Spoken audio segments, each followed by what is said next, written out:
আজ সোমবার ২রা জ্যৈষ্ঠ ২০২৬ সালের ১৮ই মে। মেষ রাশি, মেষ লগ্ন, এরিস সাইনের জাতক জাতিকাদের আজকের দিনটি কিন্তু মিশ্র প্রকৃতির অতিবাহিত হবে।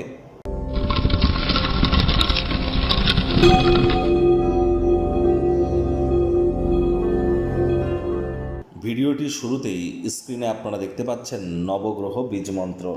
পারলে ৯টি গ্রহকেই শান্ত রাখবার জন্য এই নবগ্রহ বীজমন্ত্র প্রতিদিন আপনারা ১০৮ বার করে জপ করুন, অত্যন্ত উপকৃত হবেন।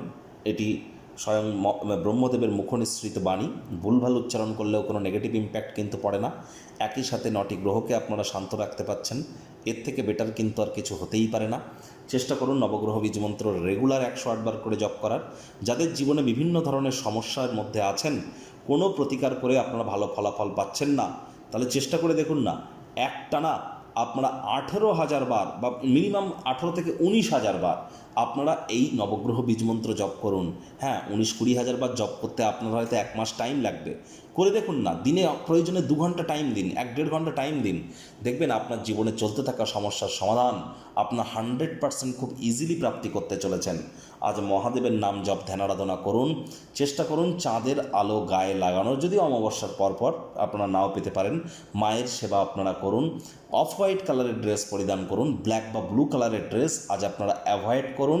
আর চেষ্টা করুন যতটা সম্ভব আজ আপনাদের ক্ষীর বা পায়েস বা দুধ এই জাতীয় কোনো জিনিসকে যদি আপনারা গ্রহণ করতে পারেন, এটি আপনাদেরকে বহুলাংশ উপকৃত করবে। মানসিক স্থিরতা আপনাদের বৃদ্ধি পাবে এবং গায়ে দুধ বা মালাই গায়ে মেখেও কিন্তু আপনারা স্নান করতে পারেন। ভাগ্যমিটার আজ আপনাদের বলছে 5/10 ভাগ্য আপনাদের অনুকূলেই থাকবে। তাহলে দিনটি চড়াই উতরাইয়ের মধ্য দিয়েই অতিবাহিত হবে। এই ভালো তো এই মন্দ, দেখুন কোনো নেগেটিভ বা নেতিবাচক কথাবার্তা বলতে তো আমরাও চাই না, তবে গ্রহ নক্ষত্রের হেরফের অনুযায়ী ইন জেনারেল ডেলি প্রেডিকশন আমরা প্রস্তুত করে থাকি। যাদের চন্দ্র রাশি মেষ অর্থাৎ মুন সাইন এরিস, এই গণনা তাদেরই অধিকাংশ ক্ষেত্রে কাটবে।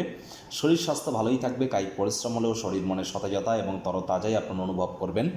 আজ অবশ্যই আয়েশ আমোদ প্রমোদ বিনোদনের জন্য দিনটি খুবই ভালো, তবে আয়েশ আমোদ প্রমোদ বিনোদন করতে গিয়ে একদিনের বাঁচার মানসিকতার কারণে, ল্যাভিশ লাইফস্টাইলের কারণে অতিরিক্ত অর্থের অপচয় করা থেকে বিরত থাকুন।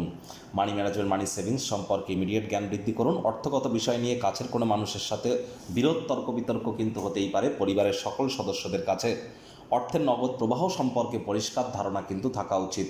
নতুন উদ্যোগ পরিকল্পনা নির্মাণ কার্যকে আজ পিছিয়ে দিন। যদি কোনো স্বীকৃতি পুরস্কার পাওয়ার জন্য আপনারা আশায় ছিলেন, সেটি স্থগিত হয়ে যাওয়ার দরুন হতাশাগ্রস্ত হতেই পারেন।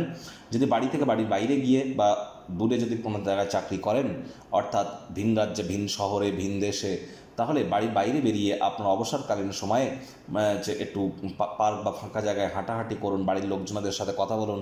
গৃহের খবর শুনে সংবেদনশীলও কিন্তু হতে পারেন।